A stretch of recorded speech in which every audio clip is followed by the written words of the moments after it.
Welcome to the Economic Research Forum Annual Conference 2022, where I'm speaking to Professor Insan Tunali, who is going to be giving a plenary address on the issues around employment and social protection. Insan, why don't you give us a little bit of an insight in what you're going to be saying, particularly, I think, focusing on social protection policy being so embedded with labour market policy, and how important it is to think about the institutions of the labour market, degree of formalisation, kind of policies that a country is implementing, and how that relates to social protection. Thank you, Romesh. Social protection is a very important agenda. It contains many elements, and it's really too big to put into a snippet of the type that we're aiming for here. So what I would like to underscore is the importance of designing a social protection system which does not interfere with employment growth.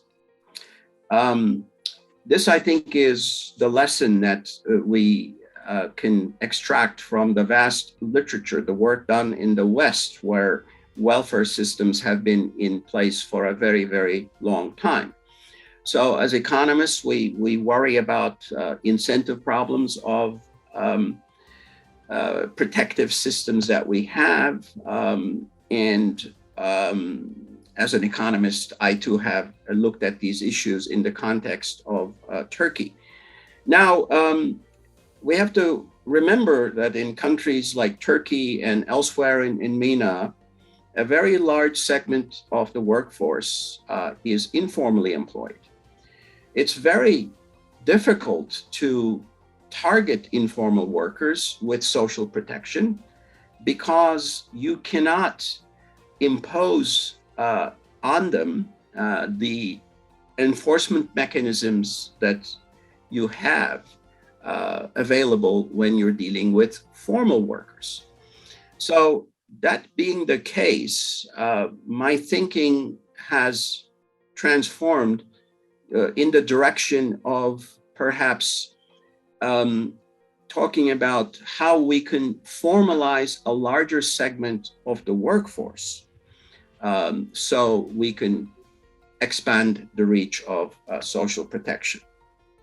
So you've particularly focused on Turkey, as you say. What lessons have you drawn from that in thinking about key labour market policies that interact with social protection? I've studied two institutions in Turkey, which are in place for formal workers, for the most vulnerable segment of formal workers. The first one is the minimum wage system, which has been in place for a very long time. Minimum wage adjustments have become routine in Turkey in the last 20 years. The question is, do they create the type of employment disincentives that the literature has worried about? My finding is no, they do not. And this corroborates the shift in thinking in the mainstream economics literature.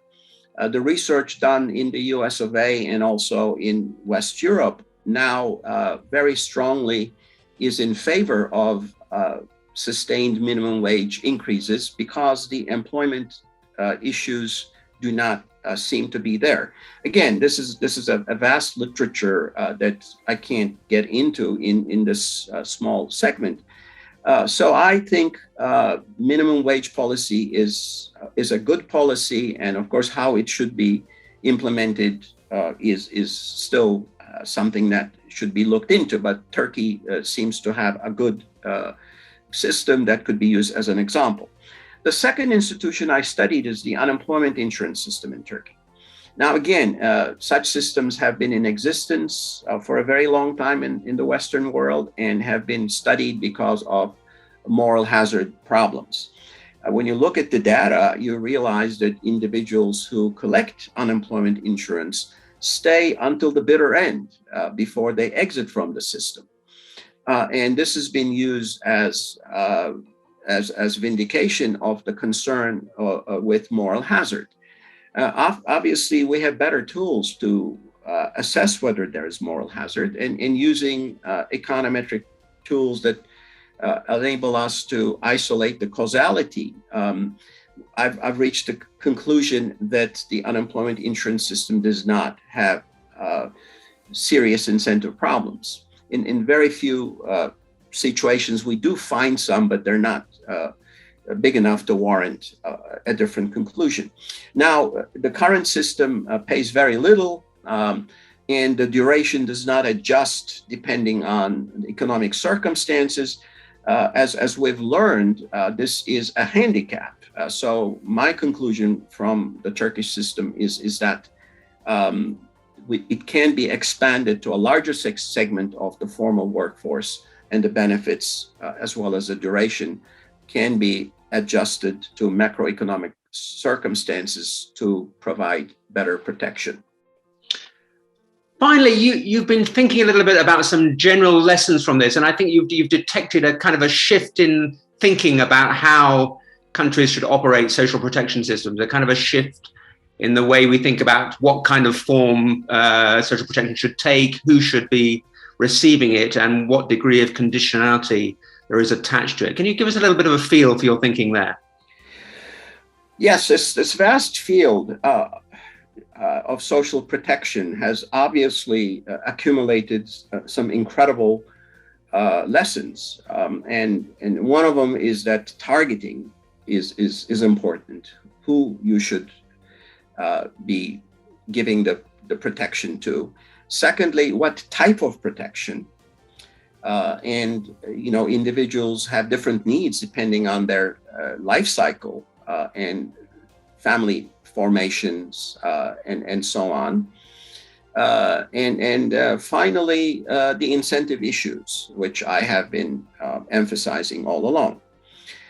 What is remarkable is that the World Bank, who has been the leading international organization to offer us recipes for designing social protection systems,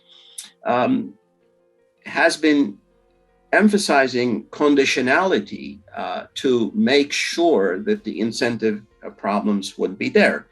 But now what I see is that a position has shifted to one which involves universal basic income, essentially giving money to people without any conditionality and to practically everyone, universal, right?